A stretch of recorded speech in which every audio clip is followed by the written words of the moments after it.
More than 10,000 years ago, in the flat river plains of what is now southern Iraq, a civilization figured out how to feed millions of people without a single tractor, chemical fertilizer, or GPS-guided combine. These are the 15 farming methods that built the ancient world. If lost farming, wisdom, and self-reliance interest you, consider subscribing so you never miss a video like this. Number 15. Canal irrigation networks.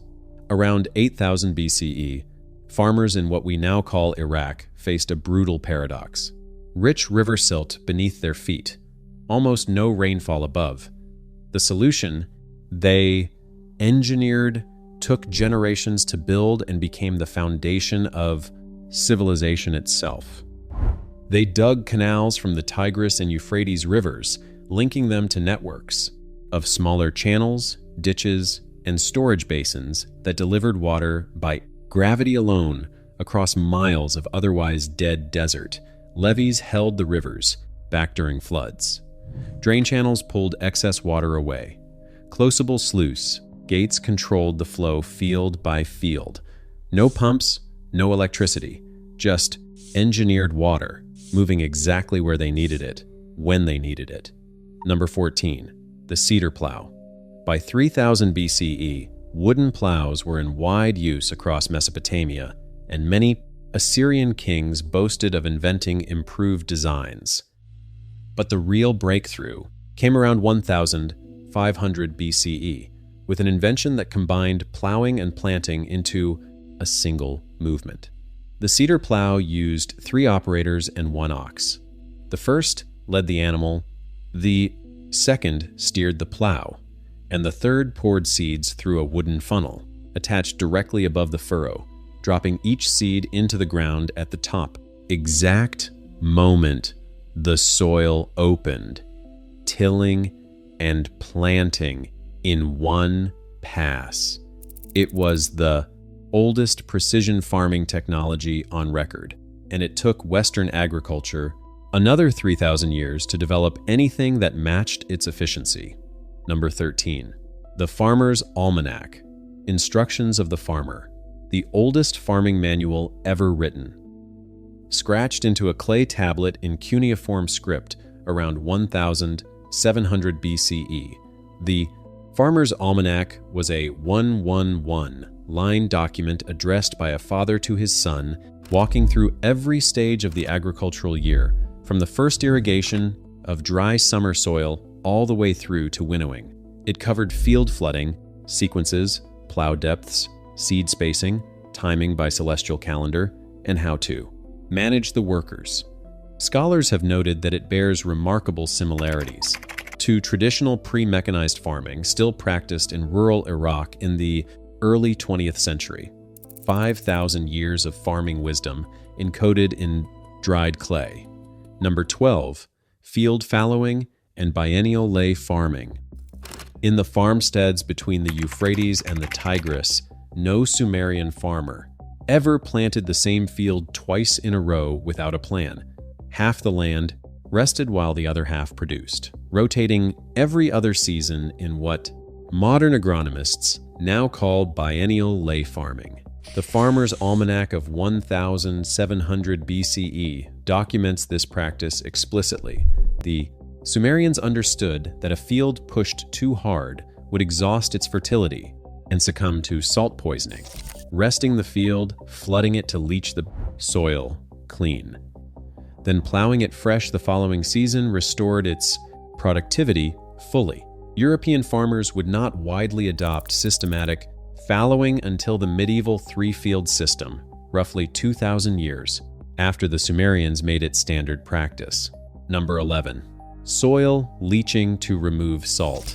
Every spring, when the equinox arrived, Sumerian farmers opened the sluice gates and let water pour deliberately across their fallow fields. Not to water a crop, to wash poison out of the earth. Irrigation water carried dissolved mineral salts.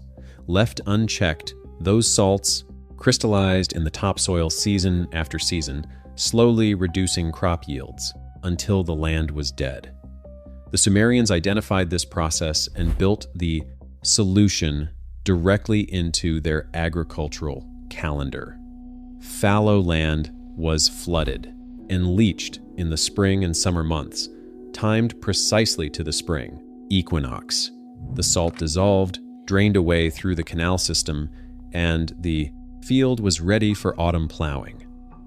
It was environmental management built into the farming calendar at a scale and sophistication that modern salt-stressed farming regions are still working to replicate 5,000 years later. Number 10. Barley selection and seed saving. 12,000 years of careful choosing. Sumerian farmers set aside seeds from the strongest, most resilient plants at every harvest, before the rest went to the granary or the grinding stone. The crop they were refining, barley, had qualities no other grain possessed in that climate. It survived saline soil that would kill wheat outright. It matured fast enough to beat the brutal summer heat closing in from the desert. It yielded reliably, even in poor growing conditions, season after season. By 3000 BCE, barley was the most important staple crop across Mesopotamia and much of the ancient Near East. All of it shaped generation by generation by farmers who never heard the words genetic selection, but practiced its principles every autumn without fail. Number 9. Levee construction for flood control. Along the banks of the Tigris, the spring floods arrived in April, right when ripening grain needed dry weather most. The Sumerians did not leave the timing to chance. They built earthen levees, long raised embankments running parallel to the river, to hold back the floodwater during harvest season. Maintaining them was not one farmer's job. It was a community effort, organized by the city-state temple administration, requiring thousands of laborers working coordinated shifts to complete repairs before the spring surge arrived each year. When the levees held, the harvest was saved. When they failed, famine followed. The entire system demanded organized civic society to function, which is part of why scholars argue that irrigation and flood control did not just support the first civilization. They may have made civilization necessary in the first place. Number 8. Integrated livestock farming. After the barley harvest ended, the fields were not empty. They were grazed. Sheep were turned out onto stubble fields immediately after harvest, eating the leftover stalks and weeds while depositing manure directly into the soil. The animals cleared the field and fertilized it in the same motion, then returned to their pens before autumn plowing began. Oxen pulled the plow, sheep manured the soil, and temple administrators tracked it all in cuneiform ledgers. Sheep had been domesticated in Mesopotamia by at least 7000 BCE, and by the year 2600 BCE, they were being selectively bred for longer fleeces as documented in the Standard of Ur: food, wool, field clearing, and soil fertility. 1 animal, 4 jobs. Number 7. Windbreak tree lines. In the open, sun-blasted plains of southern Mesopotamia, wind erosion was as dangerous as drought. A dry season, desert wind could strip the topsoil from an unprotected field in a matter of days, undoing seasons of careful soil management. Sumerian field managers planted lines of trees along the edges of cultivated plots specifically to block these winds, protecting the surface soil and reducing moisture evaporation from the crop rows inside. Some areas were intentionally left with weeds and low plants growing to serve the same protective purpose.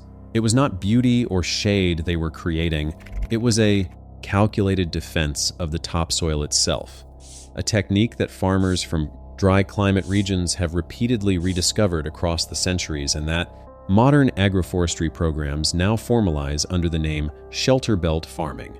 Number 6. Gravity-fed furrow irrigation. Between the crop rows of a Sumerian barley field, the ground was not flat, it was shaped. Narrow furrows ran between plant rows, angled to direct water down the field by gravity from the canaz intake at the top. Water flowed through the furrow, soaking into the root zone of each plant without flooding the surface, wasting less water, and preventing the waterlogging that accelerated salt buildup in the topsoil. Flooding a whole field wasted water and concentrated salt. Directing it precisely through furrows to the root zone did neither. This principle, delivering water exactly where the roots are in controlled quantities, is the same principle modern drip irrigation systems are engineered to achieve 5,000 years after Sumerian farmers worked it, out with nothing but a hoe and a clay-lined ditch. Number 5.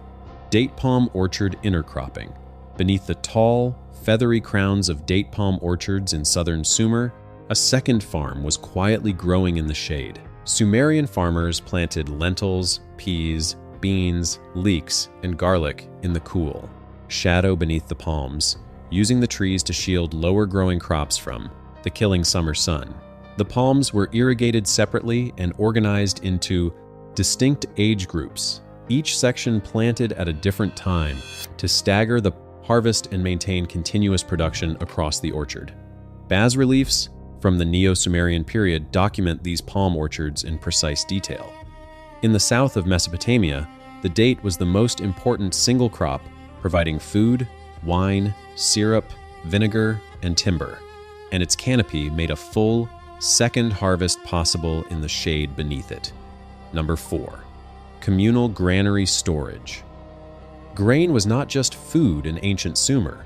It was money, contract, and survival insurance all at once. Temple estates across the city-states of Ur, Lagash, Uruk, and Nippur maintained large communal granaries and clay-lined storage pits that held surplus grain for drought years, war seasons, and long-distance trade. The Dexed exchange rates were exact and recorded in cuneiform. A 3-year-old donkey cost 32.5 bushels of barley, and 100 bricks were worth approximately 1 bushel. Mongooses, not cats, were kept in Sumerian granaries to control mice, because cats, in the Sumerian administrator's recorded opinion, were simply unreliable. The granary was not just a storehouse. It was the bank, the insurance policy, and the social contract of the ancient world. Number 3. The Shadoof water lifting device. Hidden in plain sight on the walls of ancient Mesopotamian carvings is a simple machine that quietly extended the limits of where a farm could reach. The Shadoof was a counterweighted lever mounted beside a canal, with a bucket on one end and a heavy stone on the other. A single farmer could lift water from the canal up into a higher elevation field in a continuous, almost effortless rhythm, the stone counterweight absorbing most of the load on the dumb upstroke. It extended irrigation to land above water level without a single mechanical part that could rust, corrode, or fail. The same device, built to the same principle, is still used today along the Nile, in Egypt, and in parts of rural India, operating now almost exactly as Sumerian farmers built it. Number 2. Cuneiform farm records. 3,500 years before the invention of the spreadsheet, Sumerian farm administrators were doing the same job on clay tablets, planting dates, projected yields, water allocation schedules, land lease, agreements, penalties for irrigation disputes, and daily labor rosters were all pressed into wet clay in cuneiform and stored in temple archives.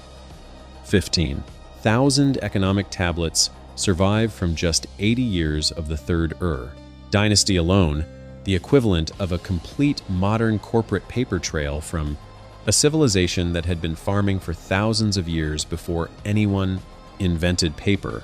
Every seed planted, every field leased, every water share distributed, weighed against the harvest, and logged in dried clay for 40 centuries. Number 1. The ox-drawn wooden plow.